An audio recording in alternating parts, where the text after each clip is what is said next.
Hi everyone, it's Crypto Dantes here. So we've got a new sponsor, and we are really excited about this one. It's Macrodesiac, the man, the myth, the legend himself, David Bell. David has recently launched his weekly Macrodesiac email, which is essentially a trader's guide to macroeconomics for less than half a cup of coffee a day. If you follow him already on Twitter under the @macrodesiac_ handle, don't forget the underscore there, so that's @macrodesiac_, then you'll know already the kind of critical analysis that he brings to the table from his trading background.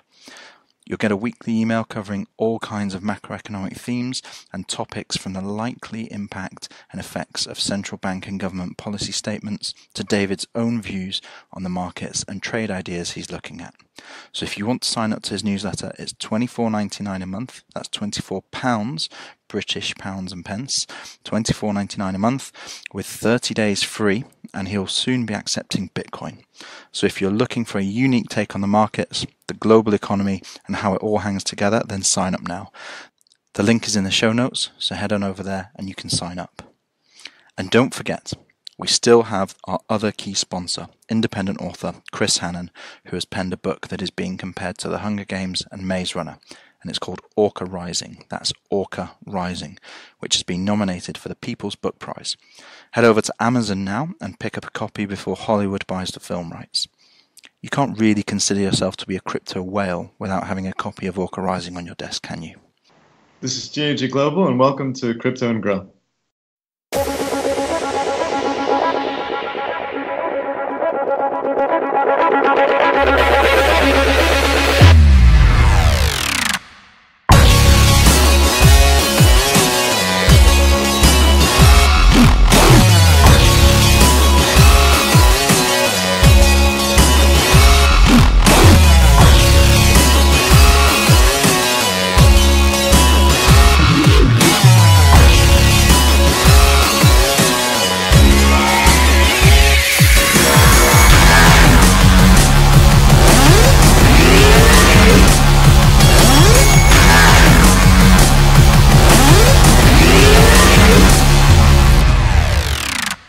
Hi everyone, let's crypto and grill. It's Crypto Dantes here with Stig of the Pump. Stig, what's going on? Getting close to summer, aren't we? We are. The weather's getting a bit nicer as well. I tend to always seem to give a weather update or where I'm located update. I think weather update today. I think we have a cult following now, just based on your sort of banal updates. But I'll take it. Any audience is a good audience. Today we are joined by two very interesting guests, and we're delighted they've agreed to record this episode with us. Over the last few episodes, we've been focusing on regulation, and that was a great conversation with the SEC that we had there a couple of weeks back, or a couple of episodes ago. The overall outlook for Bitcoin and crypto, and a deeper conversation into the mindset of newly developing and emerging crypto businesses. And that's one thing that we wanted to get deeper in and invite more companies on that are growing businesses in the Bitcoin and the crypto space. So with that in mind, I'd like to introduce Sean Kiernan and Stephanie Ramezan from DAG Global. Welcome both. Thank you. Thank you. It's great to have you.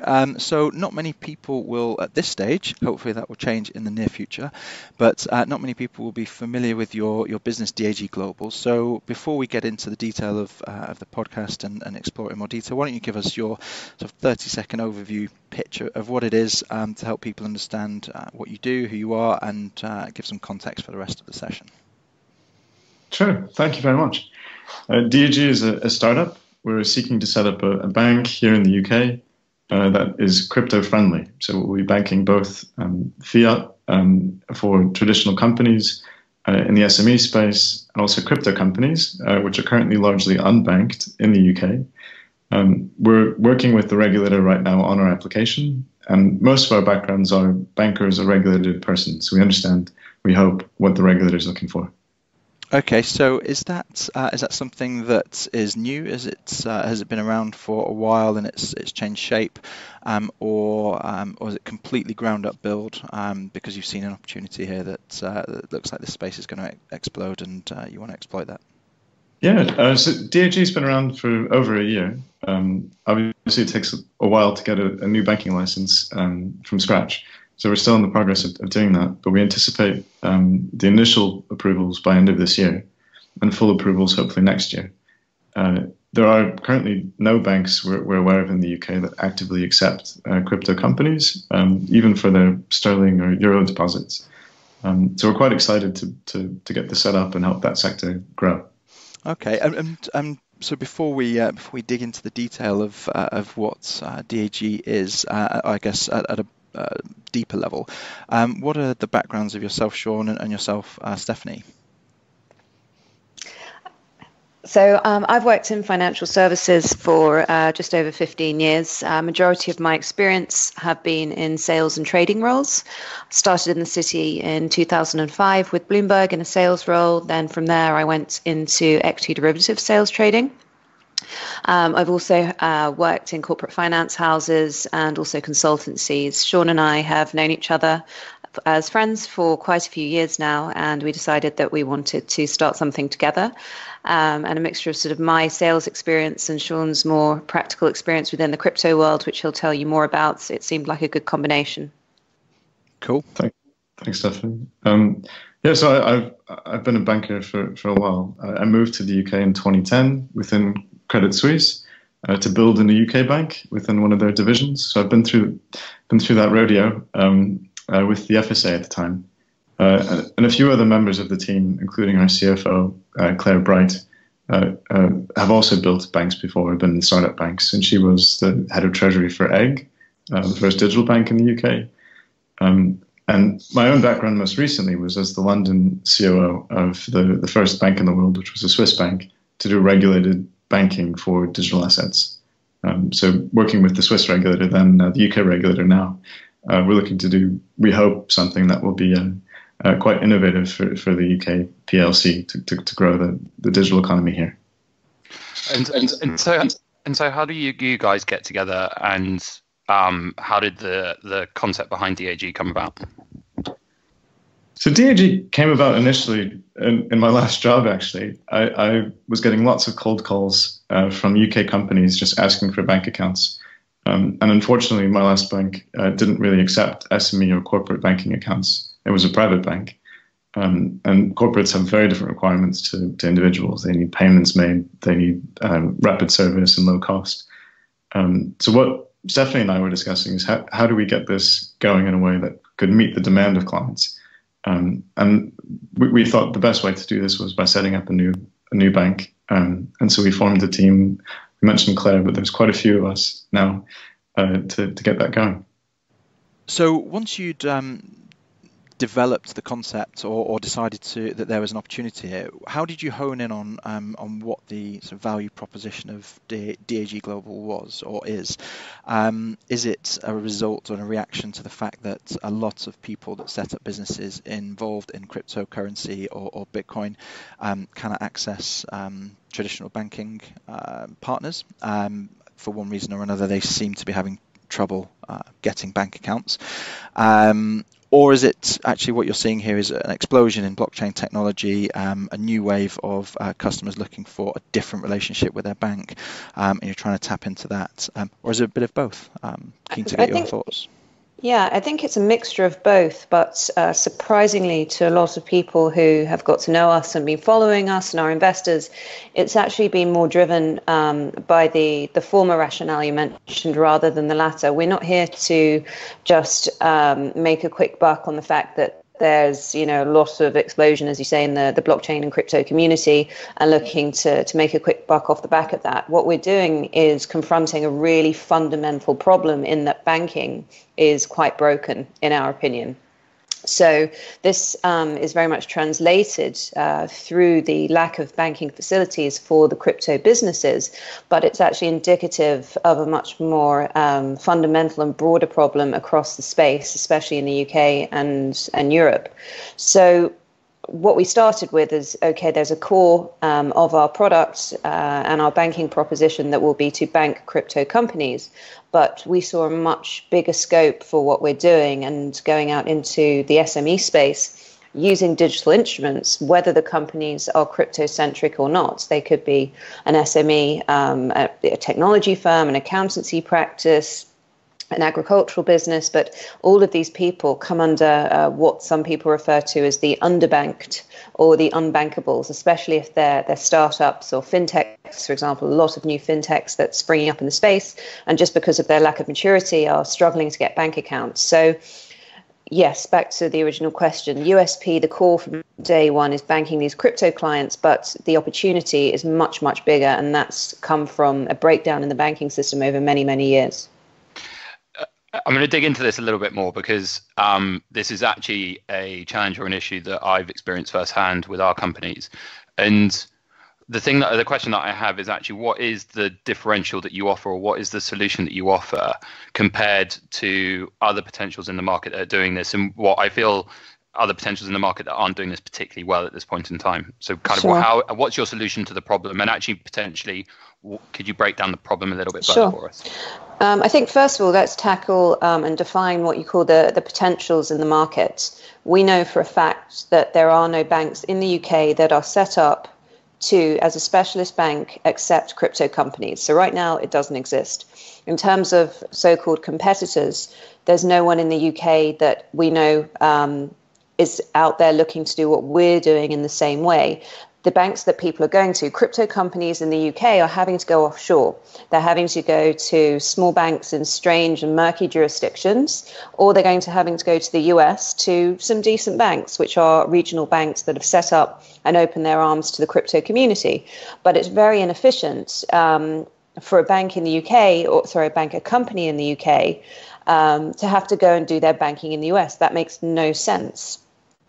So we're there to be a local supporter, and there'll be a lot of space in the future for more players to come into the space and do what we do. But we know for a fact, we've been told by actually the FCA that we are the only company with an application of this type in with the regulators at the moment. And so why hasn't something been done about this previously then? So there's two parts to that. One is a reputational risk from pre-existing banks, but also it's a technological issue, and the fact that traditional banks are not set up to have the technology, to have the KYC and AML in place that we're working for. We're building from the ground up, and we're building to be able to service these companies. We're not trying to change old legacy back ends to try and fit into the new world. Sean, you probably have something to add to that. Yeah, no, I think you've hit it on the head. The approach that we've seen from a lot of the traditional banks, that there are potentially teams within them that might be interested in digital or blockchain, but ultimately the core operating systems and the ethos don't have an interest in opening up to do something that's a little bit different from the day-to-day. And from our perspective, and given our experience in having dealt with digital businesses and banked them in different jurisdictions, in most respects, they're actually cleaner, in our view, than non-crypto businesses because we can trace everything. A lot of people think of the blockchain as this realm of criminal activity, but it's exactly the opposite. You can see, except in the privacy coins, every single transaction that's ever happened, and you can do blockchain analysis to make sure that if you're going to take on a client, they're a good client. So what was the journey that got you guys individually or collectively into crypto then? Because it's quite a leap, and I know we progressively made it over a period of time ourselves, but it'd be good to get sort of your backstories as how you stumbled into the rabbit hole. Right. So I've always been curious about it. I think there's a certain interest if you're in a sector to see what the next big thing is. And in our perspective, I think everybody at DAG is a big believer that digital transformation is going to happen, and a lot of assets will become digitized. And the whole sector of banking, including how not just the settlement, but the front end experience happens, will have a complete change in the coming 5 or 10 years. How this actually came about in form of a company, my previous company, being the first bank in the world to do this, did this because of basically a money laundering scandal, of all things. It was a bank that had been involved in 1MDB, which is if you Google it, it's quite a big case. And my London office had nothing to do with this. We were acquired after all the transactions took place. But the the after effect of this, when it came public, was the bank was basically on its knees. It had suffered a big reputational hit. And the response that the management team took was to say, okay, let's look at the future. We have to do some form of innovation, and let's go for it. Let's give it a shot. And the reason I knew it was going to be a success was when the Swiss regulator, with the support of PwC as an external consultant, approved the proposition. I said, look, this is a great first step. And it hit all the papers, Bloomberg, BBC. People had heard of this innovation. And I thought the UK should be doing this. So where are you up to at the moment then? What is the status of the launch? Do you have regulatory approval from the FCA, so the Financial Conduct Authority in the UK, or are you going through that at the moment? And what are the steps, I guess, and timeframes and proofs and evidences that you need to put in place to be able to get that license and be able to launch and operate? So we applied to the FCA Sandbox last year to test the theories of what we wanted to do. We wanted to work with the regulator to make sure that they were comfortable with the approach we were taking. That was back in October. We had initial discussions in September. And we had quite a bit of dialogue back and forth. And our proposal was basically that we were going to be operating both fiat and crypto assets on the same banking platform. And as we all know, crypto is not yet regulated. So the approach we wanted to take is just to say, we will treat it as if it's regulated, using the same systems and controls, but not have a necessity necessarily to report it to the regulator if they don't want to see it. So we've set up basically two balance sheets. One is crypto, one is fiat. We can consolidate them and report separately if the regulator wishes. We effectively exited the FCA Sandbox without even going in. At the end of it, the recommendation was to go straight to the PRA to apply for a new banking license. Given the experience of the team and having set up banks before, we think we took that as quite a positive thing. We've submitted the regulatory business plan to the PRA, which is the banking regulator, if you will, with the FCA in the UK.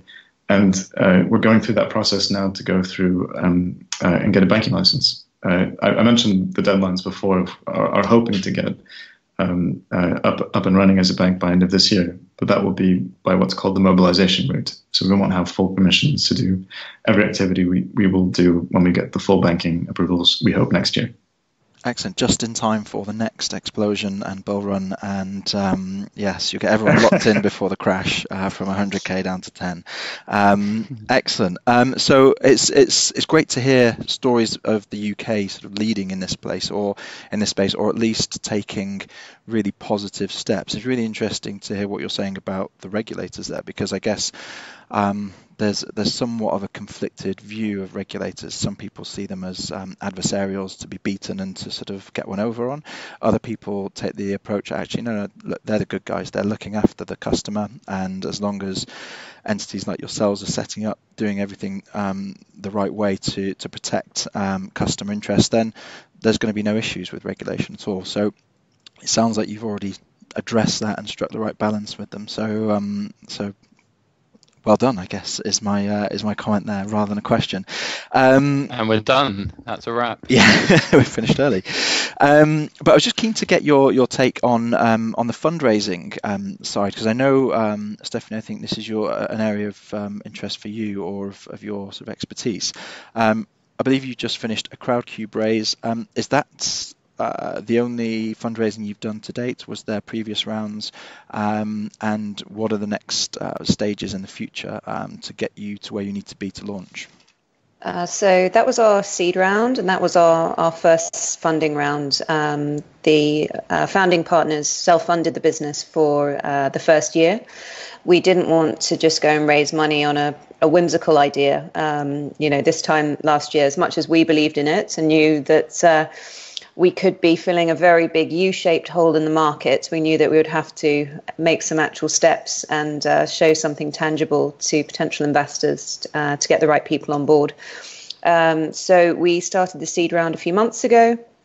We raised just over 2 million. As you mentioned, we put the round through Crowdcube. That was a mixture of our own angel investors and also the crowd, obviously. We are going straight on to a Series A raise, which will be a much larger raise at obviously a higher valuation. And following that, we are already revenue generating in some areas of the business. So we're not relying 100% just on funding rounds. We hope to be self-sufficient sooner rather than later. So post this Series A, we're not sure about our funding requirements after that. We won't necessarily need to do another round. And we can see this growing very, very quickly with a view to even IPO in the next 3 to 4 years. And so how are you revenue generating if you don't have a banking license? That's a good question.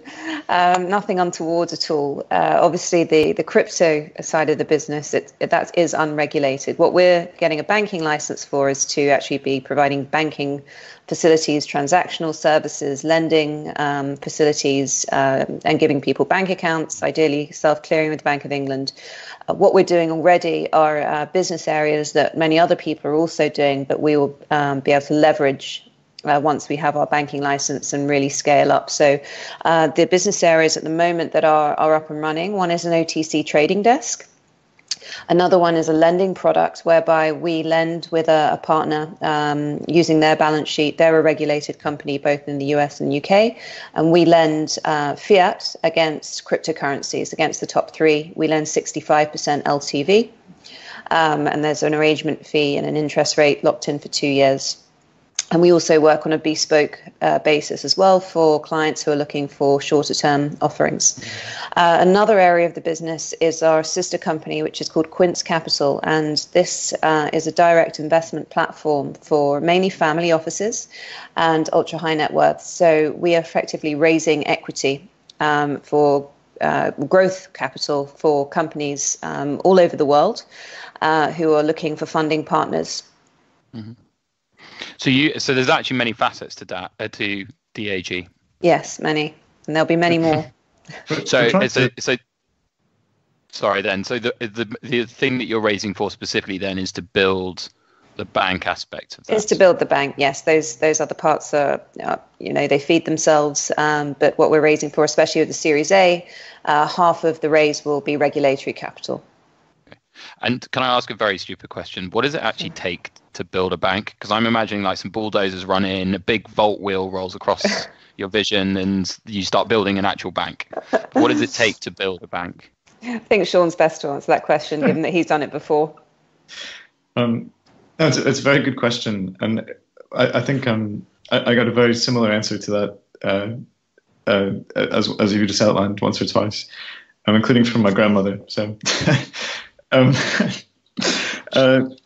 The basic three tenets of the bank are obviously the systems. So you need IT to run the core banking system and all the regulatory reporting and financial accounting and risk management. The second is the systems and controls around that IT and all the procedures and policies that constitute how a bank should run. We interface with these whenever we open up an account. You go through a typical procedure for an account opening. Behind that sits a whole host of things that hopefully as a client you never see. But behind the scenes, you want to be there to make sure that the money is protected and the bank has an understanding of what they're looking after as a client account. And the third is the capital piece. So there's documents we need to set out to understand the capital requirements we have as a bank, and also the liquidity requirements to be able to have enough money on account to satisfy whatever the clients are looking to do. There's a lot more to it, and that's kind of stripped down. There is a building as well, but we're not really looking to be retail facing, so there won't be branches. There'll be one office with a client suite, but we'll do most of the stuff according to the client needs online or at their offices. Excellent. I mean, the rate that this is growing, the crypto and Bitcoin and blockchain space, I'm sure you'll have some kind of fortress in the city before too long. So, it'll be in Mayfair. So, Just one thing that we're really interested in, we wanted to sort of, I guess, explore a bit more deeper what your philosophy is, either as an organisation, and you can feel free to give us the party line, or Sean, you can dial off, and Stephanie, you can give us your views, and vice versa, about what are your views on Bitcoin, cryptocurrencies, blockchain technologies as both as kind of disruptive forces and also as alternative means of finance and money. Could Bitcoin be a new base money for the entire world? How radical do you want to get? What are your views, philosophies, thoughts on all of that? Discuss. But maybe I'll start, and Stephanie, you can add in. I mean, obviously, we're very keen on digital innovation, and we are believers in the potential of what this can enable. In terms of the three different types of digital assets, I think we have a view on each one. The currencies, if you will, the bitcoins, are the first type. The second type are the exchange tokens, the utility tokens that facilitate access to, like, a voucher or coupon to access a service or a good. And the third are the security tokens. And I think the first, we've seen the transformational power of Bitcoin, and everybody's excited about it. For us, Bitcoin's here to stay, and we're agnostic on which currencies come forth, because we intend to work with all of them, except for the privacy coins, because we can't trace them. But we're very keen on seeing the digital assets be taken up by national governments. And there was a great report by Christine Lagarde last year from the IMF about almost advocating that national governments adopt digital currencies, which we think, if that has happened, say the UK does it, almost overnight it becomes one of the reserve currencies of the world, at least for the crypto space, because that, compared to other stable coins, for example, is backed by a national government. So we're very keen to see how that evolves and takes shape, and we're keeping our ears to the ground. I think for utility tokens, we're definitely interested in how they take shape, but probably as a bank, we're more interested in security tokens. And in terms of our philosophy, one thing we haven't touched on is our vision, which Stephanie outlined, of becoming a digital asset merchant bank. And what that means is, once we can provide the initial banking facilities and build up a balance sheet for crypto companies where they can deposit fiat with us, we intend to use that balance sheet and reinvest back into SMEs using digital debt and digital equity instruments to help them get growth capital. So Stephanie mentioned the business we're running today, Quince Capital, which is an aim to connect businesses with families to help them raise money. When we have our own balance sheet, we'll be able to do that ourselves and underwrite the digital debt and equity and use the family office network, but also then the capital markets, which is when the real transformational magic happens. Stephanie, anything to add there from a more radical perspective? More radical. I wasn't sure I'm the radical one. I mean, people always assume that I'm a complete crypto nut, which is not the case. I believe in blockchain technology, but I'm more interested in, as aside from cryptocurrency, I like to say that I'm more interested in the plumbing. People, upon first glance, they misunderstand actually what DAG is or what we're trying to do, and they think that we're all about the coins.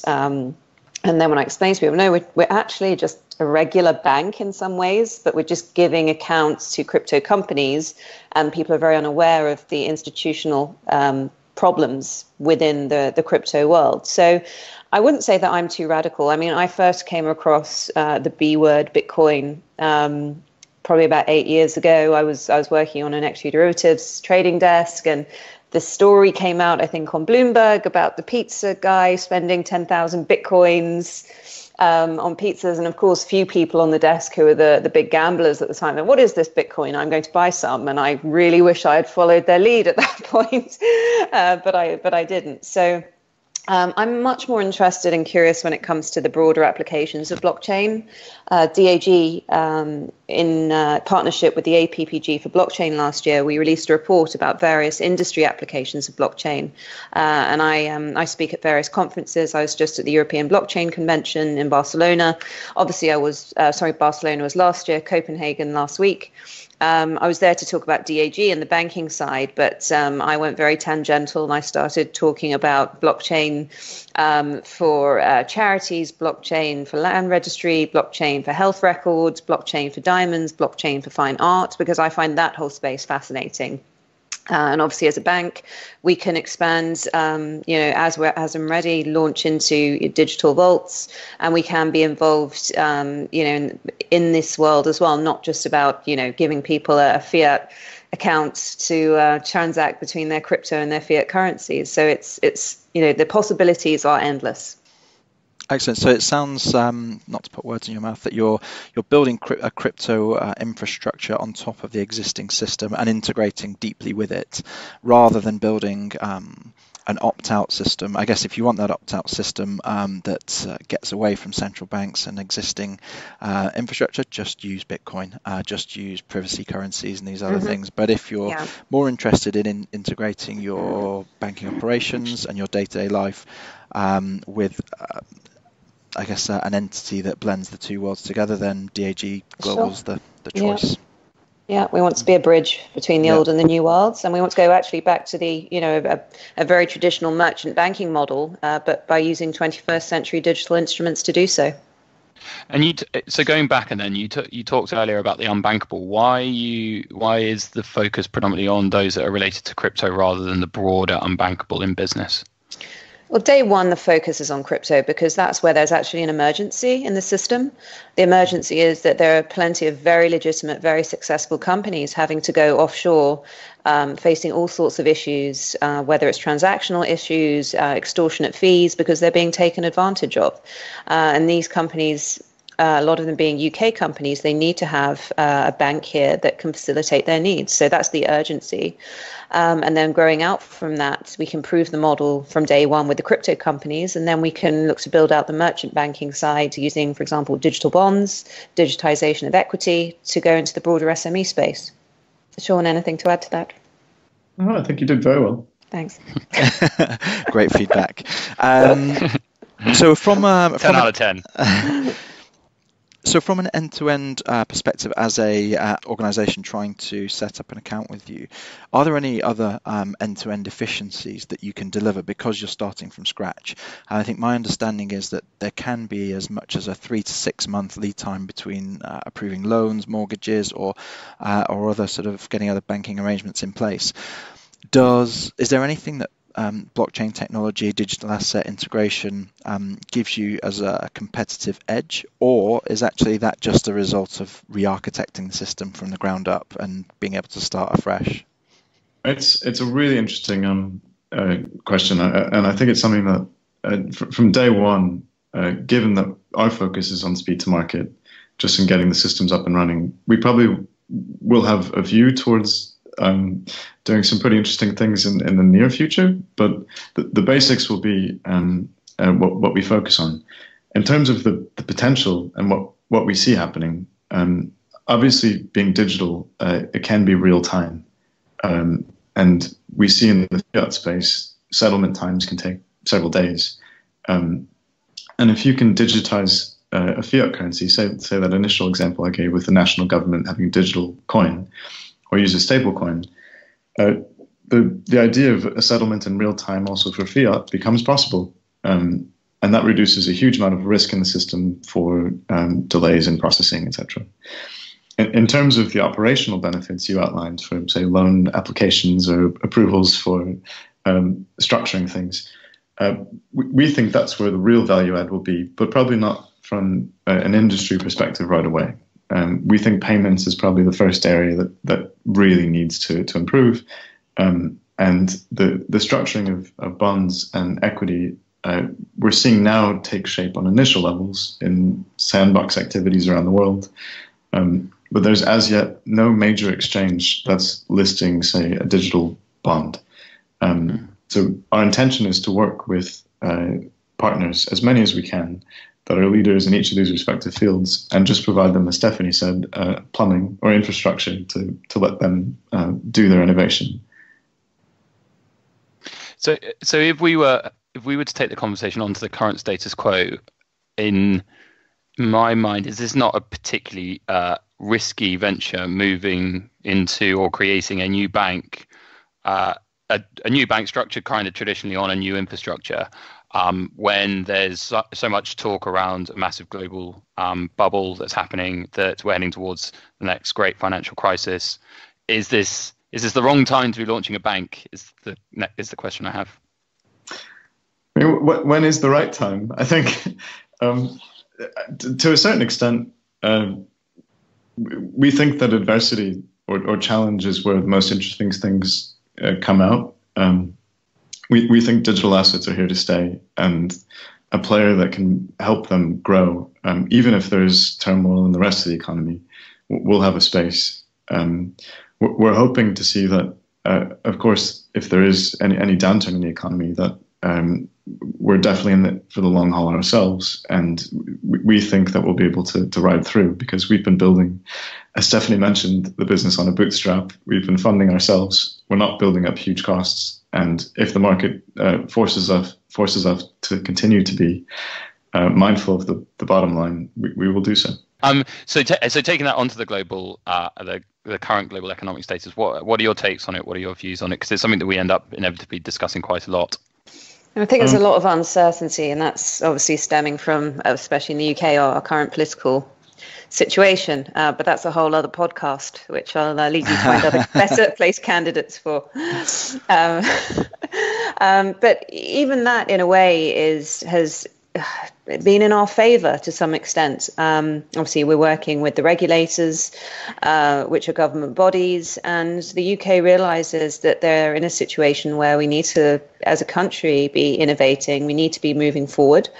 And I would speculate that is one of the many reasons, not just our team and our calibre and our experience, but the need for innovation within the UK at the moment and driving businesses forward, that the regulators have been so open to what we're doing. And have been very friendly up until this point, and very supportive in our applications thus far. Excellent. And I think to your point earlier, Sean, as well, I think there's so much innovation here and so much testing of where this technology can take us. And again, I think you mentioned it as well, Stephanie, there's so many different permutations of where blockchain technology could take us, where digital assets could change the system, that we just don't know what the future is going to be. We know that there's disruption around the corner. So on one hand, yes, there could be a global economic downturn around the corner, but on the other hand, if that happens and you're in the middle of launching a disruptive, lean, agile bank, it may work perfectly in your favor. So that's great. And one of the areas that I always think is ripe for disruption is kind of the post-trade settlement. So smart contract based, the traders and the algo machines are doing their work. They execute that, and instead of being post-trade plus 3 days for settlement, actually you could do that in minutes with a smart contract, and it's all verifiable and auditable on the blockchain. So just throwing ideas out there for you guys to conquer more of the industry. But great. So all in hand. Excellent. Good to hear it. So we are sort of slightly running out of time from our perspective here. One thing that we really wanted to ask you before we threw it over to you to see if there's anything burning that you wanted to discuss as well was what the next 6 to 12 months look like. I think you've covered that time frame from now until getting your license. How are you planning to build out that business? What's your go-to-market plan for attracting either more liquidity or clients, and just getting the name DAG Global out there? Thank you. We're definitely thinking through almost a day-to-day basis how we want to roll out. To build a bank in this time frame is the last time I did this took about 12 months, and we're looking to do this in quite a tight time frame now. So we're tightly managing that. In terms of the client side, what we've done right now is just have basically a list of what we're calling the friends and family. We've built this bottom up, people that we know that would enjoy having a UK bank account, to have an onshore facility for banking. And our intention is to work with them almost on a stealth basis. We don't want to necessarily market until we're fully ready and tested when we get the agreement with the regulator, to make sure that our products are fit for purpose. And that then will give us, we hope, the scale and comfort in our procedures to go out to market. We don't actively anticipate servicing or targeting the SME sector more broadly until we really have a balance sheet. To take on an SME client from scratch, it's a really big market. Right now, we're just a minnow, and you need to spend and have a brand name, and people will, I think, hopefully look to us once we have a good base of crypto companies to approach and then more generally go after that client requirement. Excellent. And before we bring the session to a close, is there anything that we haven't asked that we should have asked that is front and center, or that you want to offer that's going to be key for you over the next 2 to 3 months? I think just generally we're very excited, particularly to see the growth in the different companies in the space. We're avid listeners to you guys, and we keep our ears to the ground to see what other people are doing. There's a lot of cool stuff happening, and we're excited to be at the coalface. Very nice. Well, it's been amazing having you guys on. It's great to being UK based. It's always great to hear about new UK companies championing the forefront of this space. So definitely from the both of us, we're wishing you the best of luck with everything, and hopefully we'll stay close over the coming months and years and look forward to all your great successes. But before we disappear, it's 2020, 2021. You've got the FCA around. You've got all the other crypto banks. The challenger banks are kind of queuing up outside to try and get involved. Funds are there. You're having a launch party. You're having a barbecue to celebrate. What are the 1 or 2 things that you would bring to keep people happy? Well, it's 2021, so we might already be drafting our IPO papers. So we could be using those for paper plates. In terms of what's going to be there to keep people happy. Unfortunately, Sean is a vegetarian, so we're a little bit limited in terms of what we can serve. But Sean, what would you serve up? I think tofu and burgers. Here we come. We've had plenty of meat and even a cake, so some vegetables would be much appreciated, I think. I think I'll also concoct some sort of signature DAG cocktail as well for everyone. Excellent. Yeah, it's surprising how few people have said they'd actually bring alcohol. Oh, just me then. Drambuie, amaretto, and gin, maybe. I don't know whether that would work, but we'll leave it there. Excellent. Well, look, thank you so much for coming on. It's been an absolute pleasure, and we wish you the best of luck. Hopefully we'll see you on a billboard somewhere around London soon. If you're listening to this, you are the resistance.